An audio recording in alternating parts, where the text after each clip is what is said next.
My name is Diane Haager, and I'm a teacher who's visiting from California. And I'm here to teach you about a strategy that we can use for helping us to remember what we read.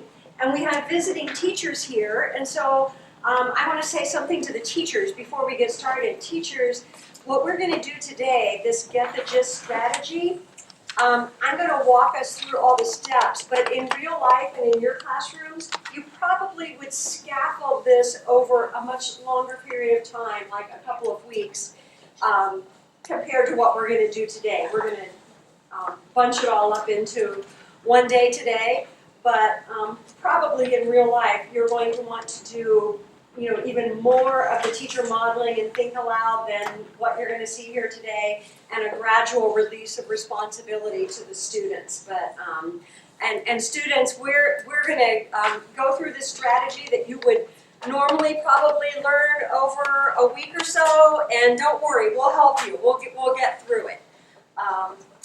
And so we're going to use a passage or a story that you all read, I think yesterday, called All of Summer in a Day or something like that. All Summer in a Day, right. So before we do that though, and you have a couple of paragraphs in front of you, but before we do that, we're going to walk through a few things, and I'm going to share a strategy with you. So let me start by asking, what is a strategy? Who has a strategy that you use to help you with something? Maybe in sports, maybe you have a strategy for helping you get to school on time or getting your homework done, or maybe when you're playing games. Somebody have a strategy? I want both. You can tell us what your strategy is, and then tell us what a strategy is. What is your strategy?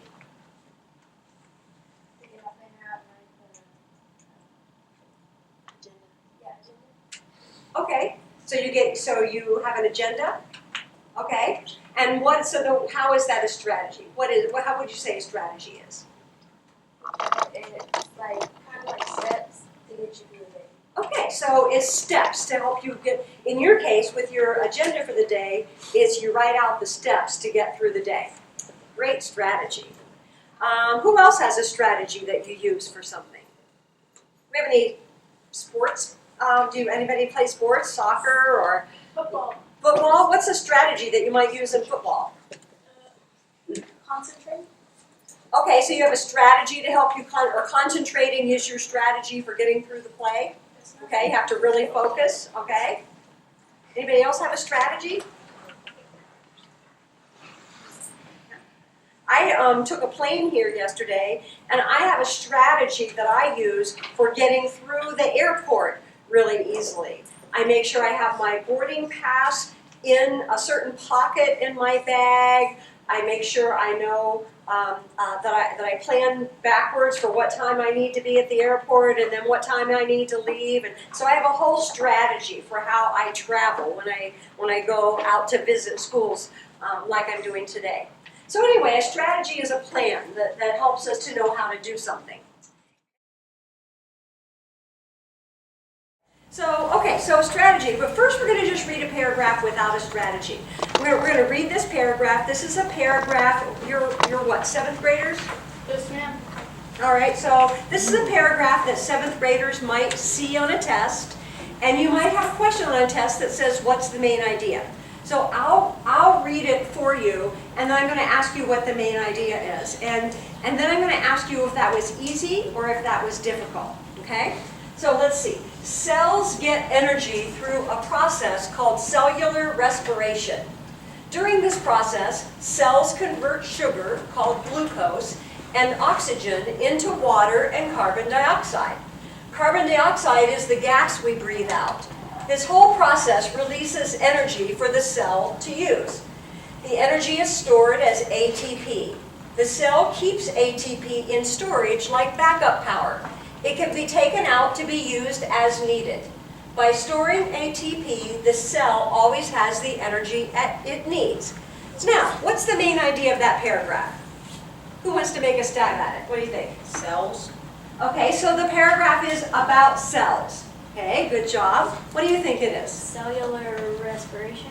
So you think the main thing is about cellular respiration. Okay, good job. Anybody else? Cellular respiration as well. Okay, but what about cells? And what about cellular respiration? how they can convert into different stuff. Yeah, okay. Yeah, so there's something in there about how they convert one thing to another to get energy. Okay? Yeah. They convert glucose and oxygen into water, carbon dioxide. All right, good job, good job. Okay, so now, just reading that paragraph and coming up with the main idea. Was it easy, thumbs up, or was it hard, thumbs down, or something in the middle? I want to see everybody's thumb. Easy or hard? Easy or hard? I see quite a few thumbs up, some thumbs in the middle. Okay, so why is it a little bit hard to just read a paragraph and come up with the main idea, just like that, boom? Why is that hard? What makes it hard? You gotta think like what adds up to a certain thing, like cells, the cellular respiration. Yeah, you got to look at all the pieces, right, to figure out what the main idea is. It takes some thinking.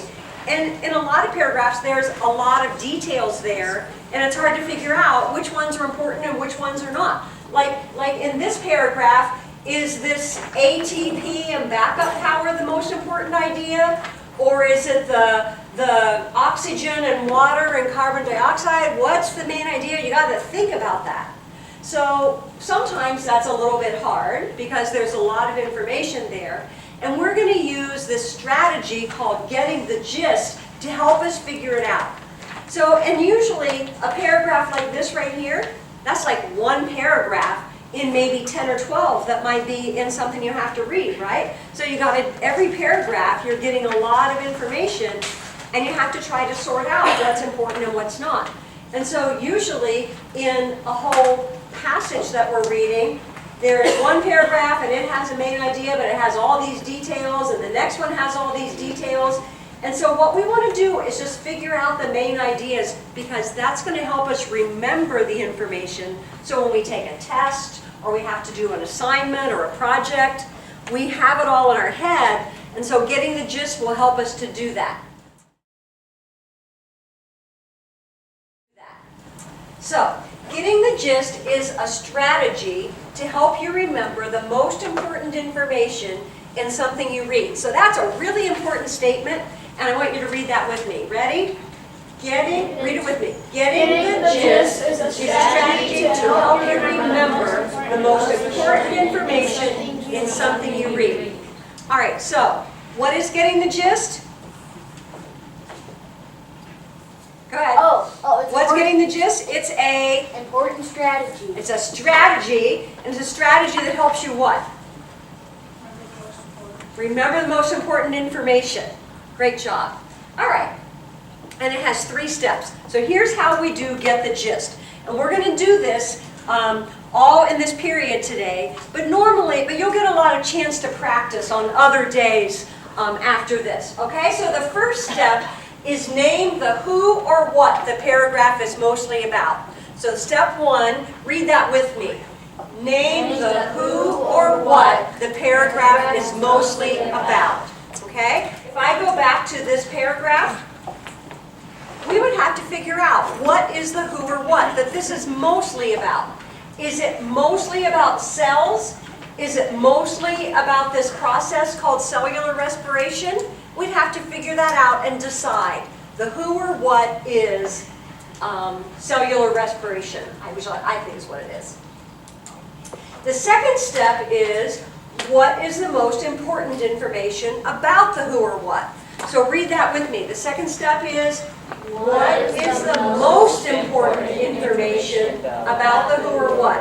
So you got to figure out the who or what, and then figure out the most important information. And then step 3 is you then, in your own words, you put it in your own words, write the gist in 10 words or less. So you have to take those ideas and put it into one sentence That's 10 words or less. And you can use your 10 fingers to help you do that. When you say the gist, you've got 10 fingers and you can use 10 words, so you can just count on your fingers to see if you've got it down to 10 words or less. Okay? So we're going to do that together, and we're going to practice a little bit with a passage that I've got right here. The passage is called Seabirds. And so I'm going to read it out loud to you, and then I'm going to show you how someone gets the gist. I'm going to be the reader, and I'm going to think out loud so that you can see the thinking that goes on in my head when I do this getting the gist. Okay? A seabird is any bird that spends most of its time at sea and depends on the sea and its islands for all its basic needs.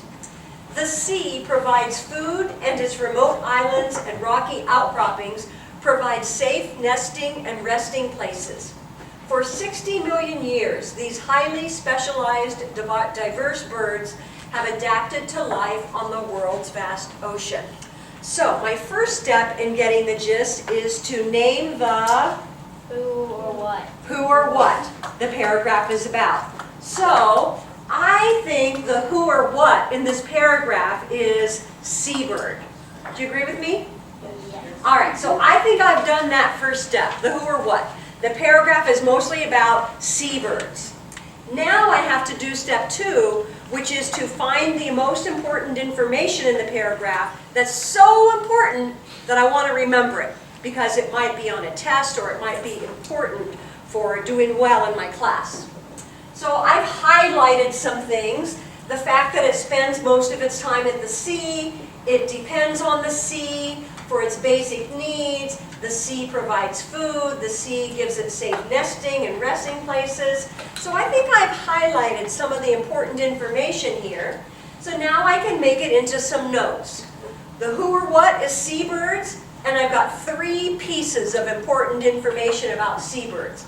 Seabirds spend most of their time at the sea.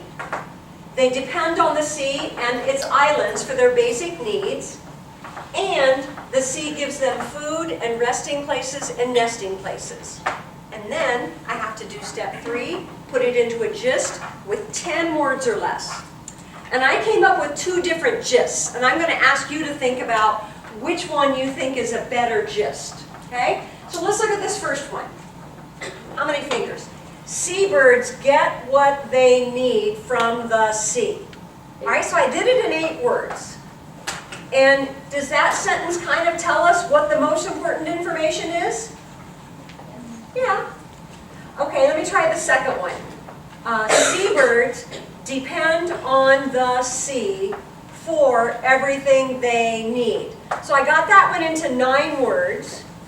And did I get this important information in there? So what do you think? Which gist is better, the first one or the second one? What do you think? And why? Because it has more detail. The second one, because it has a little more detail, right. But it didn't go over the top with detail, it's just the most important information. I got this idea that they depend on the sea in the second gist. Anybody else have an opinion about which one's better? I just think the second one. Because? Oh, just because it has like, well, maybe the first one. The first one's more simple. The first one's simpler and easier to remember? They're both pretty good gists. I personally like the second one better because it gets this idea of depending on the sea in it. But the idea is you get as much of this important information as you can in your 10-word gist. Okay? So is that clear? We've got 3 steps. The who or what, finding the most important information, and then putting it into 10 words or less. Okay? Then a few more things that you need to know. There are a couple of rules for this that you need to know. So first of all, the gist must be a complete sentence. Do you remember when... Then a few more things that you need to know. There are a couple of rules for this that you need to know. So first of all, the gist must be a complete sentence. Do you remember when we read that first paragraph about the cells, and I said, what's the main idea? And one person said cells, and another person said cellular respiration. That's not a whole sentence. Cells what? Or cellular respiration what? We got the who, but not the important information. So a good gist has to be a complete sentence. It tells you the who or what, and it tells you the most important information. And then the second rule, and this is good because you only have 10 words that you can use. If your who or what is more than one word, you can count it as just one word. So if you were reading a paragraph about the United States Senate, the United States Senate is 4 words. We can count that as one because that is the who or what, okay? So in the case of the paragraph about cells, cellular respiration is 2 words. We could count that as 1 word. Does that make sense? Yes? No? Yes? Okay. And then a good gist contains information that will help you remember the important details in a paragraph. And there could be more than one good gist. So when we start doing this, if this table comes up with one gist, but it's different from what this table comes up with, they could both be very good gists, as long as they're telling you the who or what and what's important in the paragraph. Okay?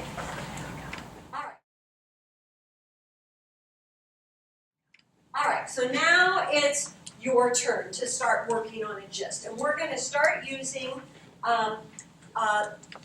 one of the pages in the story that you read yesterday of All of Summer in a Day. And so we're going to look at a paragraph on the left-hand column. Let me just put it up here so you can see it.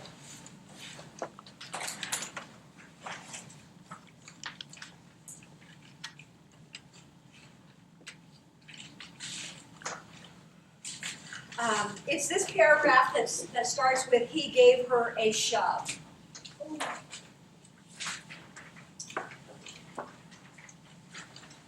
See that paragraph right there? He gave her a shove. See if you can find that on your own paper. It's a long paragraph. It goes all the way down here to the words, the way it really was. On the second page. On your second page. If you've got the whole packet. Some of you just have the one page with that paragraph. Everybody find that paragraph? Yes. Do you need a paper? All right, so I'm going to read it out loud to you. And when I'm reading, I want you to think about who is the who or what the paragraph's about, and think about the most important information. Then we'll talk about that together. Okay, so I'm going to start right here and read this paragraph right here, okay? He gave her a shove, but she did not move. Rather, she let herself be moved only by him and nothing else. They edged away from her. They would not look at her. She felt them go away. And this was because she would play no games with them in the echoing tunnels of the underground city. If they tagged her and ran, she stood blinking after them and did not follow. When the class sang songs about happiness and life and games, her lips barely moved. Only when they sang about the sun and the summer did her lips move as she watched the drenched windows. And then, of course, the biggest crime of all was that she had come here only 5 years ago from Earth, and she remembered the sun and the way the sun was, and the sky was when she was 4 in Ohio. And they had been on Venus all their lives. And they had been only 2 years old when the last sun came out and had long since forgotten the color and heat of it and the way it really was. Okay, so stop and think about this paragraph. What's the who or what that this paragraph is about? What do you think? Margaret or Margot? Margot, right. And the interesting thing is, in this paragraph, it never says the word Margot. It always calls her she, or it talks about her. But because we've read the rest of the story, and the paragraph right before it talked about Margot, we know Margot is the main character. So when the author says she, they're talking about Margot. So the who or what is definitely Margot. Okay. Now the important thing to do, the second step, is identify the most important information in this paragraph. And for that we think, what would be important for me to remember? Like if I had to talk about this paragraph or answer a question on a test about it, what would be the most important information? So I'm going to scan back through it, and you can do that with me, and let's think about what's important and what's not. Okay, he gave her a shove, but she did not move. She let herself be moved by him, and the kids moved away from her. And this was because, and I think this is the first piece of important information, she would play no games with them. So she would play no games with them. She would not participate with the other kids. Does that seem like important information to you? Okay. And if they tagged her and ran, she stood blinking after them and did not follow. That's giving us more information about her not playing with them. And then when the class sang songs, her lips barely moved. Again, she's not joining in with the other kids. That seems like kind of the same idea. But this next part seems like we're getting new information. Only when they sang about the sun and the summer did her lips move. That seems kind of important because we've learned so far that she's not joining in with the other kids, but there's one time when she will, right? When it's about the sun and the summer. And then, of course, the biggest crime of all was that she had come here only 5 years ago, and she remembered the sun. And then when we read on, the other kids have been on Venus their whole lives, and they have long since forgotten the color and the heat of the sun. So we've got some important ideas there. Yeah? Should they lived on Venus, should that be one? Yes, probably. They had been on Venus all their lives. Okay, good. Can we underline this? So, why don't you go through the paragraph and underline what you think is important in this paragraph, and then we're going to make some notes and try to make it into a gist. So go ahead. You could underline the same things as me, but if you think I've missed something important, you underline what you think is really important. Okay, so now we've got the who or what, and we have looked in the paragraph and found the most important information about the who or what. And so what I would normally do is if you keep notes or if you keep a journal, I would maybe take notes on it, and I went ahead and did that. Okay, so here's what I think about this paragraph. The who or what is Margot, and then I've put some bullet points over here of some of the most important information. So Margot would not play with the others. She sang only songs about the sun. She remembered the sun, and the others who had lived on Venus their whole life did not remember the sun. Okay, so we've kind of got 4 important pieces of information in that paragraph, and now we have to come up with a 10-word sentence to a 10-word gist. So we can use our 10 fingers to come up with those 10 words, and it's got to get as most of that important information in it as we can. So Margot is going to be one of them because she's the who or what, right? So Margot only joined in when they sang About the sun. about the sun, but it doesn't get the part about her remembering the sun and the others don't. I need to start over again. Margot remembered Margot remembered the sun and liked to sing about it. I still didn't get that part about the others in there. Let me go back and start over again. So you see what's happening? I'm trying to come up with a gist that has the most, gets all that information in 10 words. Do you have an idea? I think Margot remembered the sun. Margot remembered the sun, Unlike unlike the others.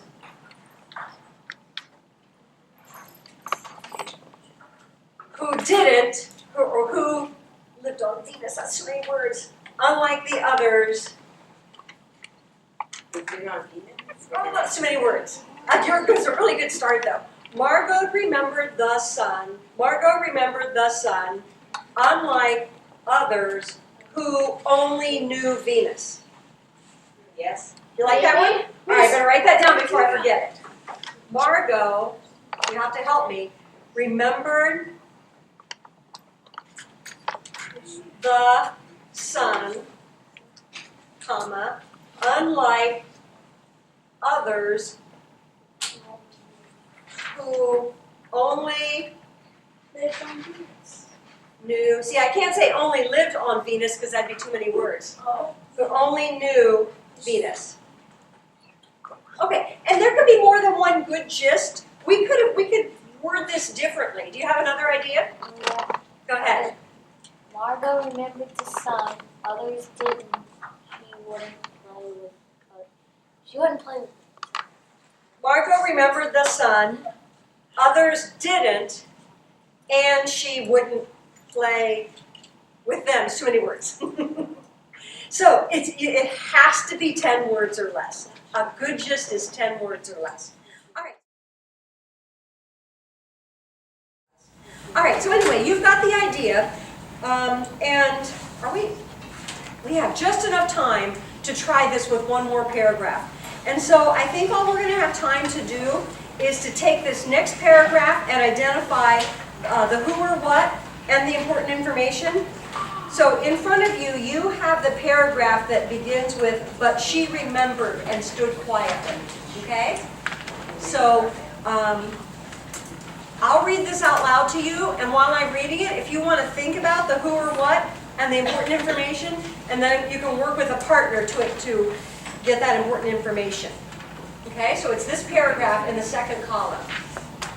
But she remembered and stood quietly apart from all of them and watched the patterning windows. And once, a month ago, she had refused to shower in the school shower rooms, had clutched her hands to her ears and over her head, screaming the water mustn't touch her head. So after that, dimly, she sensed it. She was different, and they knew her difference and kept away. There was talk that her father and mother were taking her back to Earth next year. It seemed vital to her that they do so, though it would mean the loss of thousands of dollars to her family. And so the children hated her for all these reasons of big and little consequence. They hated her pale snow face, her waiting silence, her thinness, and her possible future. Okay, so the who or what's probably easy. What's the who or what in this paragraph? Margaret. It's still Margot, right? Okay, so we've got that part. That's really easy because it's still about Margot. The whole story is about Margot, okay? So now what I want you to do is to do just like we did before and go through and underline what you think is the most important information about Margot in this paragraph. It's so important that you need to remember it to understand the whole story, okay? Go ahead, we'll take a few minutes to do that, and the teachers will come around and check in on you. So go ahead and underline the most important information.